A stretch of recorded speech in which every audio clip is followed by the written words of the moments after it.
And with me tonight is the lovely and beautiful and amazing. Start it over. No, I'm not starting it over. Oh, God, right to that. Lovely, amusing, in fact, and amazing Amanda. Uh-huh. And tonight we're going to talk about Whiplash, which, it's kind of interesting. You being so great, this is like an introspection on greatness, essentially, this entire movie, and what it takes to be great. And the trials and tribulations people like you have at being so great in life, and everything that they do, and what it takes, and who you have to step on to get there. Are you recording this? No, I absolutely am. This is how we're going to enter this one. Since you wanted to, since you made a do-over, and we're going to do a do-over. Because my take two. Yes, this is your take two. So this is take two. Right. So talking about Whiplash, and we have J.K. Simmons, who I personally love. There's a tie-in. We'll do that later. We'll save the tie-ins. Let's save it. Let's save the tie-ins. Let's go in order here. Yeah, and we have this is actually a movie that was directed by Damien Chazelle, and he's kind of young. I mean, he's 30. I mean, this is like his I don't know, second or third. He did the. I'm kind of young. Yeah, you kind of. Last Exorcism Part 2. Don't you have a birthday coming up? Yeah. Which one is that? Which number is that? Is that? That's not 30, is 36. it? 36. Plus what? And then, he only had a couple movies prior to this that he had directed. This is one that he wrote and directed. Really, it's about his life. To some extent, as a musician, his young life, and there's. What do you mean? I thought you said it wasn't a true story. It's not a true story, but it was based upon his experience as a musician. Oh, you didn't tell me that. You just found out now. I asked you that. You asked me if it was a true story. It's not a true story. You didn't say that the writer had anything. All right. Well, all right. Let's go with it. All right. No, I'm serious. I mean, it's not that it was a true story. In fact, there are many people out there, musicians and such that, that one of the big things in this movie is the bleeding hands. Yeah, I've seen some things where it says it's true, and I've seen lots of other things that said, and this is true. My limited music experience. Teachers tell you when it starts to hurt, you need to stop because you really can damage yourself. No, you know what I think? I don't think it happens like with rock drummers. But that kind of drumming, when you're doing repetitive stuff over and over and over, I could see it happening. Well, the guy. No, I think you're right to some extent because like Miles Teller, who's the guy that plays Andrew Neimann in this movie, he's actually a musician, and he wasn't. I've read things where people said that you can tell the stuff that he's doing on screen is not the same stuff that he's playing. The music that's behind it, it's like you can tell that they're dubbing it in because most of us couldn't tell because he's just hitting like 50 million times. You wouldn't be able to tell. But I actually, I when I see that, I almost wonder if they had stuff out of sync a little bit. Or whoever saw it out of sync because they're saying that 40% of the drumming was actually, like in the music, was actually used. It's decibel. Oh, are you kidding me? You can't stop now. She's trying to get her toy. She'll stop. People will like it. They have cats too. I may have to. We may have to punt a cat. Is she close enough to punt?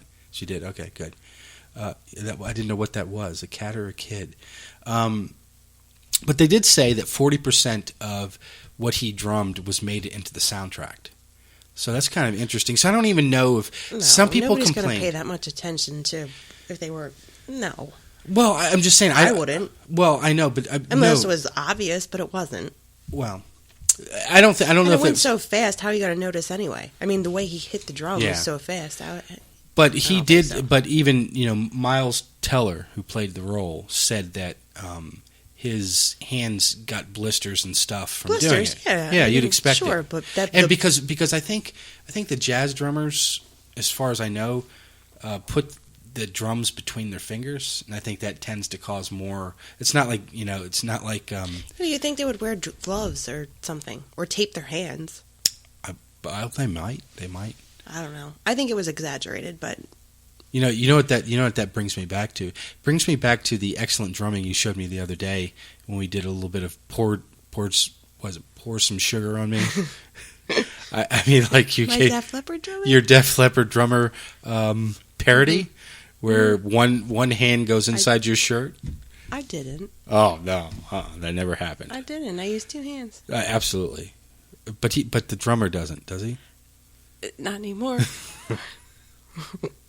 Did he ever have two hands?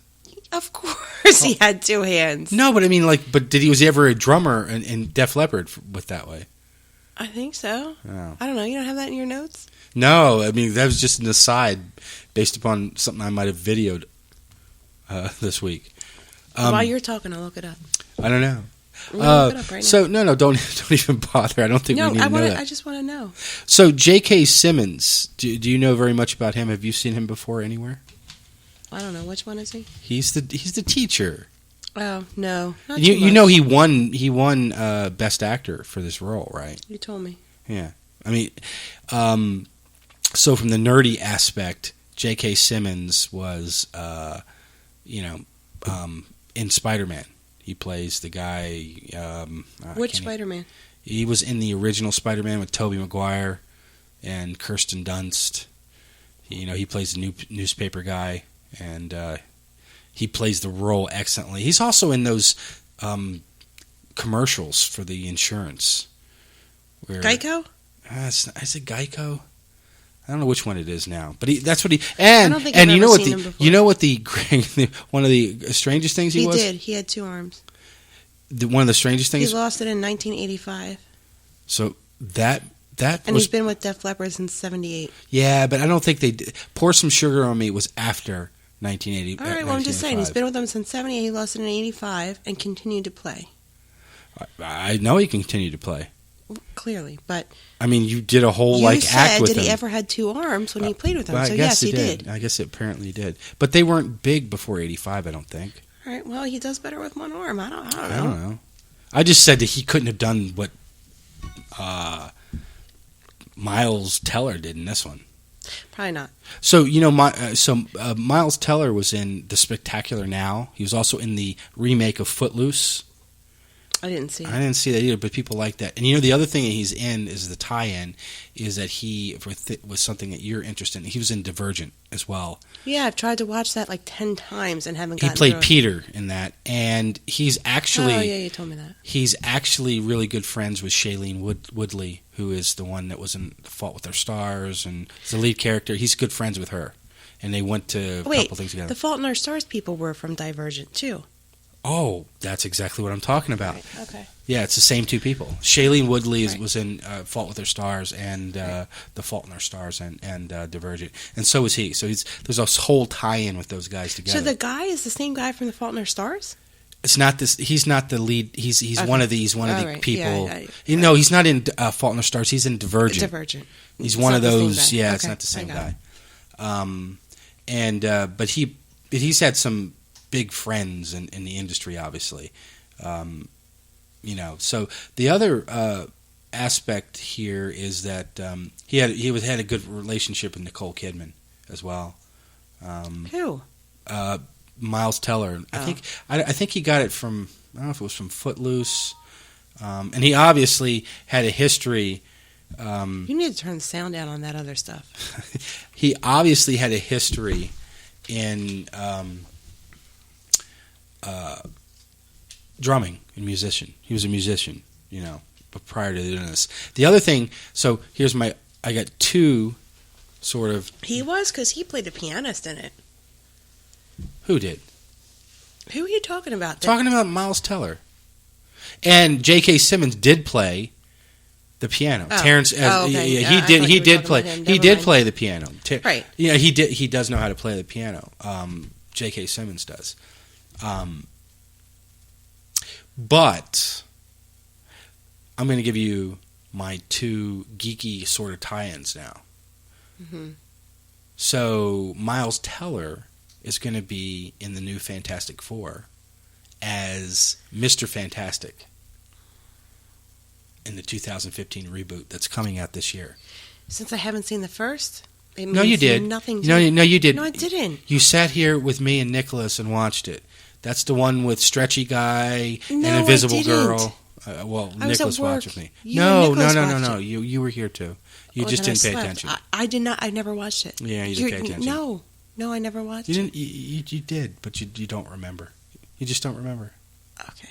Anyway, and then the other tie-in here is the girl, because this movie really had no girls in it for the most part. You know, it really wasn't. But they did do a very telling thing with women in it. Well, yeah. From the sense of... He blew her off, and then she was like, oh, that's my boyfriend. Yeah. Well, her name is Melissa Benoist, I think is how you pronounce it. She played Nicole in the movie. Her big... And here's one of the things. I think she was actually given top billing in this movie, and she only played in the movie for 10 minutes. Like, she was only in it on screen. She had a very relatively small part in this movie. It really wasn't about her. But what she's going to be Supergirl in the TV series that's going to come out on... I don't know which station is going to have it, but she's going to be Supergirl. So we have 3 geeky tie-ins. That was 2. No, 3. J.K. Simmons used to be in Spider-Man. Oh. So we're up to 3. I mean, that's the stuff you find from this? There's not a lot into this movie. Yeah. What's remarkable about this is you take this movie. Let's talk about the movie. No, we are talking about the movie. We're talking about the actors that were in the movie. The movie. So when we take a step back looking at the movie itself, what is this movie really about? It's about what it takes to become great, and what people have to sacrifice to do it. So there's an element of this movie that, despite no matter wherever you look, what do you have to do to become a Tiger Woods? What do you have to do to become the the best in what it is? Who does it take to propel you? In Tiger Woods' case, Tiger Woods had anything like that done to him. Oh, yes, he did. This was an extreme case. This was extreme. His dad started him at 3 years old. A guy like Tiger Woods, and you can say whatever you want. He's obviously not who he used to be, but he was driven from such an early age. Most of these, even you take Michael Jackson, one of the greatest performers ever. Why was he who he was? Because his dad was riding him. His dad was abusive, but Tiger Woods' dad, I think, in the same sense, was probably abusive. I can tell you, what you will find is, I think the sacrifice of greatness usually is, in many cases, you have to give up so much of yourself to become that great. I don't care who you are, in whatever field it is. To be that good, you almost have to give up something beyond what is normal. You can't have those relationships. Like, I know in my own life. I mean, I could, if I had just been driven to go and do everything that was geared towards money, I would have had no ties to a place. I would have moved where the company wanted me to move every time they wanted me to move. I could get a bigger job. I could be cutthroat. You can do it. But you have to sacrifice something in yourself to be able to do that. And that's what this movie was about, essentially. It's not about everything else has to be... No, it wasn't. It was not. I mean, he sacrificed the girl for a minute, then regretted it, and then in the end... wait, this is all... In the end, he sacrificed everything. And that's... He didn't, though. Yes, he proved a point. He didn't sacrifice everything. He proved a point. No, you know who proved a point? The teacher did. No, he didn't. Because he did not. No. Here's the difference. Okay, wait. No. If you haven't seen the movie yet, spoilers galore coming up.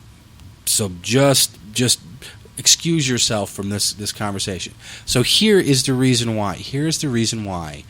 He did, because in that final scene, Terence Fletcher screwed him. He got him to sit in that chair and not... He said, in this place, you will make yourself and they never forget. And he also, just a little bit before, said, the great ones never quit. So he's sitting there in that chair and he pulls a fast one. He was ready to do Whiplash. Yes. And he put up a song he had never seen, and he failed, and that would have been the end of his career. And what did he do? He could have just walked away. And he started to. And he did. And he started to. And the teacher said, you're done. Yeah, but he came and sat back down. And he started doing his teacher. The teacher didn't show him. He showed the teacher. Oh, you see, here's what you don't get. No, the teacher did not expect that. He did not expect that. He thought he was going to shame him right off stage. But they had, by the end of that... I saw it differently than you did. By the end of that exchange, they were on the same page. Sure they were. Because the student showed the teacher. No, because they both got what they wanted out of the relationship. He got that perfect performance. Yeah, the guy, what was he called? Charles? Whatever, I don't know, Charlie Baggins or whatever this guy's name was. But he got the perfect performance that he wanted, and he got to be that perfect guy. He got it at that moment. And the sacrifice was... It wasn't about the teacher, it was about the kid. You don't get the symbiosis there. I do. You don't. I do, but I still... don't. At some point... Well, you saw it one way and I saw it the other. It's fine. It's fine. Not even about that. I'm just saying, but I'm thinking you can extend. So I put aside all the stuff about music. I get that they both got what they wanted, but it was the student who showed the teacher, not the teacher. The teacher wanted him to leave and embarrass him and shame him off stage, and his career was done. But he also no way, I'm going to do it. He also wanted to create the greatest. His whole thing was geared towards creating him. Yes, absolutely. So you think he expected him even in the slightest to come back? No, but when he did, he got what he wanted, though he didn't expect it. He got it in the only way that it could happen. He got it in the only way that it could happen. That wasn't what he was setting out to do. He was setting out to pay back this kid for turning him in. But I'll tell you something. I'm just take us that moment when he did that. I wasn't expecting that. No, I wasn't either. And it was brilliant. I agree. It was so evil and so brilliant and so. I mean, think about the acting that was in this. The acting alone in this movie was fantastic. I agree. To me, this out of just about every movie I saw last year, there's only one other movie that I really love to this degree, and it's Twilight. No, I'm talking about movies that were actually done in 2014. You have to know what the other movie is. I do. You don't know. The Notebook?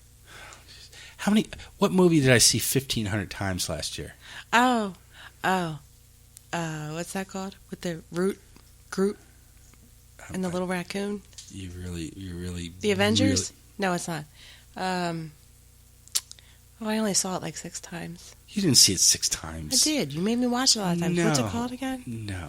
What's it called? Guardians of the Galaxy. Yeah, that one. But and that movie, I loved it because I think they got that completely right. But this movie, to me, was excellent. And really, the reason why it was so good. I mean, what would you say? What made this movie so good? The end. Not even the end. I mean, the end was great, but I mean, what made this movie so good? Who carried this movie, in your opinion? I can't say. I can't say that it was the teacher or the. Oh man, the teacher was excellent. He was, but I think the student was equally, and he challenged him every second he could. He challenged him all the way, and none of the others did. They just moved aside when they were supposed to. He didn't. He stood up for himself and he challenged him. Yeah. I don't know. From my perspective, J.K. Simmons, this was his role.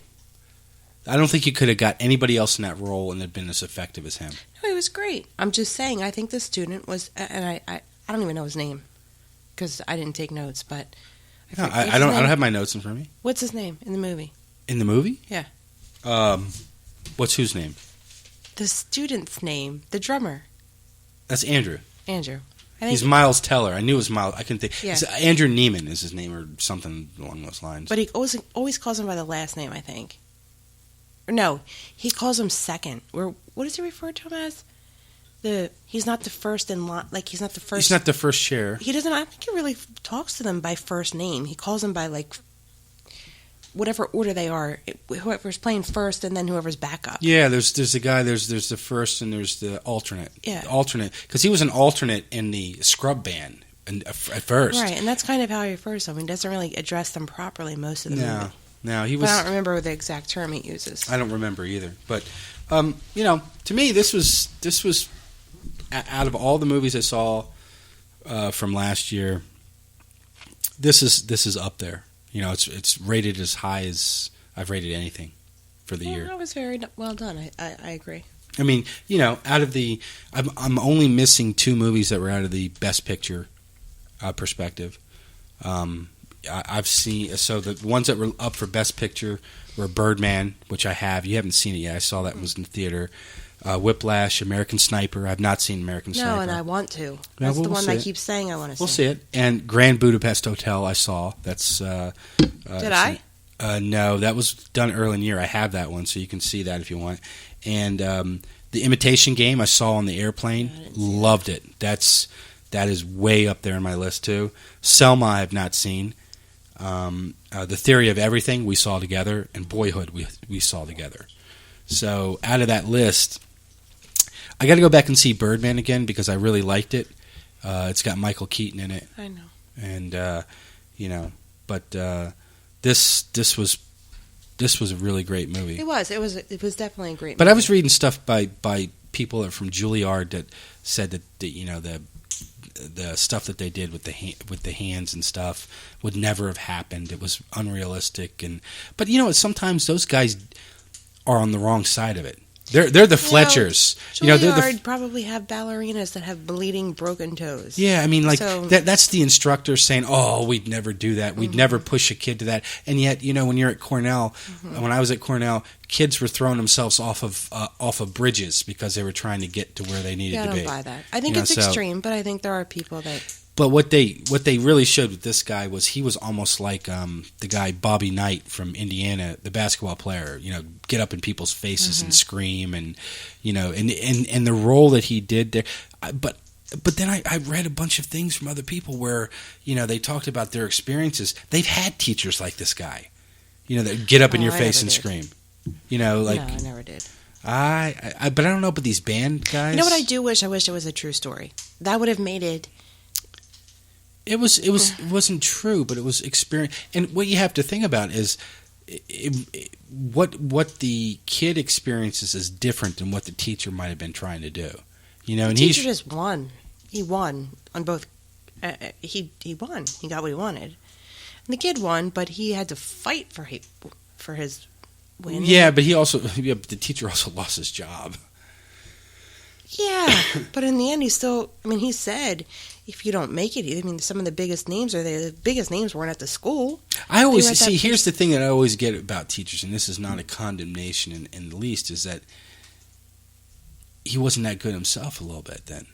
No. You know what I mean? It's just like... No, not when we saw him as a musician. He was nothing spectacular. No. Well, no, he was playing at a great place at one point. He was playing at a local bar. That's right. He did play at kind of a... Yeah. But he was supposed to be a big name coming to play there. Well, it was special guest, whatever. But still, it was a...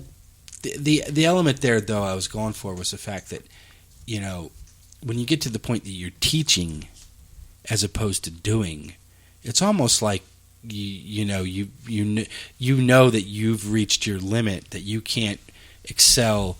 If you were the grand master yourself, then you wouldn't be teaching, you'd be creating music, right? So it's like, to some extent, there's that old saying, if you can't do, you teach, or something like that. What is that? There's some sort of, I think that was it. If you can't do it, you teach, like... There's some element to that he's teaching because he's not that guy either, because if he was that guy, he'd go and be doing the music. Well, and that's, I think, what they pointed out when they showed him as the failure teacher who was playing at a dive bar. Yeah, because it wasn't really like a great place that he was playing and that's why at. It said special guest, and he's in this anyone could pick it up bar. After all of his garbage that he did to other people, there he is playing in the dive bar himself. This little bar. Yeah. And he probably was fantastic for that venue, but he still... But he wasn't picking up the... No, he wasn't playing to an arena or anything. But, I don't know. So, overall, besides the emotions that this movie might have gotten for you, one way or the other, on that whole A to F scale, what did you give this movie? A to F? Well, I mean, like, we're grading it. So, A is not good in this case, and an F A, is? A is good. It's the same. Yeah. Well, I don't know, because 1 to 5. No. Well, 1's still good. 5 stars is good. Oh, no, 5 stars. You're right. So I don't know. I just wanted to make sure. I thought it was an A. I really did. I think it was a great movie. This was a good movie for me, too. This was definitely, out of the movies I've seen, probably one of my favorites from 2014. Yeah, I thought it was a great movie. I thought it was very well done. Some things were exaggerated, but I thought it was very well done. Yeah, and where I guess if I had a greater grasp of the subject matter, I might nitpick that element a little bit more. But I think there's enough there to understand it so that you don't have to completely nitpick it. I didn't really think that the movie, this is always my pet peeve on movies, is that it wasn't formulaic. I didn't know where it was going. It went in a different direction than I expected. Yeah, me too. I didn't expect that. And there's this new vein which I kind of like in movies, and I think this is why it gets nominated for Best Picture. From that perspective, they didn't do the corny love story behind it while all this was going on, that he gets the girl in the end, and normally, well, it doesn't even go there. But that's what I'm saying. That's what was so. That's what's so great. This is, and you know what? That's why nobody went to see it. That's what the sad thing is. Unless I had no idea nobody went to see it. I didn't know it. You looked that up. I happened to come across it when I was reading about it. It was like this is like the lowest grossing movie ever. And why? Well, because they didn't do demographics. They didn't go, oh well, we got to get this person checked in, and we got to get the teenage girl here, and they just didn't do it. And to me, it was a brute. That was fine. I didn't miss it. And there was enough to it that I missed that. No, because it was. And here's the other thing that I loved about it. You don't really think about it. You don't think about it that kind of. But here's what I liked. The other part that I liked about it was a simplistic movie. It was made for about $3 million. It still is a success. It made $12 million.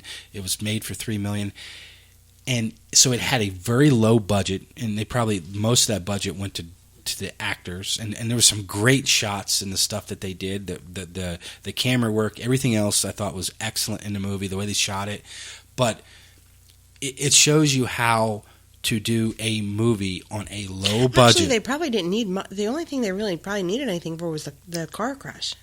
Well, right, they had a car crash scene that they spent. It was but the other things an auditorium would do. But they had to pay the actors. Yeah, the people that were in it. And they had some fairly up and coming actors that probably made okay money. J.K. Simmons, this is the biggest role of his career. It wasn't like some big scenic movie where they needed special effects. No, they didn't. They didn't need all that. But that was my point. How do you make a good movie on no budget? They did it. You could have taken that car scene out. You didn't even need that car scene. You didn't even have to have that to make it a great movie. No. That was a big moment in the third act where they had this big fallout or whatever. But which I actually think probably would have been better if they took out, because any other student would have said, hey, I was just in a car accident and my car was upside down and I'm still here. Yeah, but they didn't care. They wouldn't have cared in that environment. That environment was not about that. There was a big stretch in the imagination level at that point, that whole sequence of events that went on. And that was fine with that, because that wasn't really it. It was the big turn at the end when he screws him over that really, had some stuff with it. But my point is this, is that this is how you make a movie on a low budget. You write something good. You know what I mean? Like this guy wrote this, he wrote this, and that's why sometimes it's hard to write things that are good consistently, because this was near and dear to him. This is something he experienced. What do you write best? Stuff that you know, and he knew this. This was his experience. But that's the only thing I'm saying, because you see all these low budget movies where they just do like the rote thing. They throw this in, they throw that in. It's the same elements over and over. This one stepped outside the box to me, and that's why I liked it. I agree. I think it did. So it was a great movie. Excellent movie. So that's about all I have on it. You have anything else on it? No, I think we covered it. I think we covered the entire thing. So we'll have some more reviews for you soon. You can go to Movie Cigars and a Brew at Facebook.com. You can follow me at Movie Cigar Beer. And as always... No, it's not Movie Cigar Beer. Yeah, on Twitter. Oh.